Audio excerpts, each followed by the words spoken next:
मध्य प्रदेशको शिक्षा तथा संस्कृति मन्त्रालयको आयोजनामा आगामी असार 10 र 11 गते जनकपुर धाममा राष्ट्रिय शिक्षा सम्मेलनको आयोजना हुने भएको छ।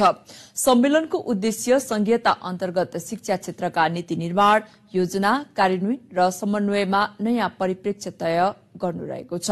सोमबार जनकपुर धाममा आयोजित पत्रकार सम्मेलनमा शिक्षा तथा संस्कृति मन्त्री रानी कुमारी तिवारीले सम्मेलनका उद्देश्य, तयारी र सहभागिता सम्बन्धी जानकारी दिनुभयो। उहाँले प्रदेश र स्थानीय तहका यथार्थ, चुनौती र सम्भावनालाई आधार मानेर शिक्षामा सुधारका मार्गहरूको खोजी भइरहेको पनि बताउनुभयो।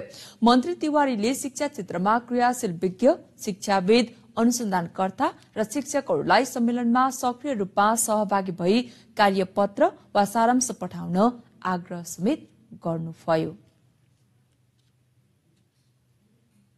यही असार 10 र 11 गते 2082 मा राष्ट्रिय शिक्षा सम्मेलन हुन गइरहेको छ र यो सम्मेलनले हाम्रो प्रदेश र देशको शिक्षा प्रणालीलाई यथार्थ समावेशी र भविष्यमुखी बनाउने दिशामा न्याय, बहस र मार्ग चित्रको सुरुवात गर्ने अपेक्षा गरेको छु।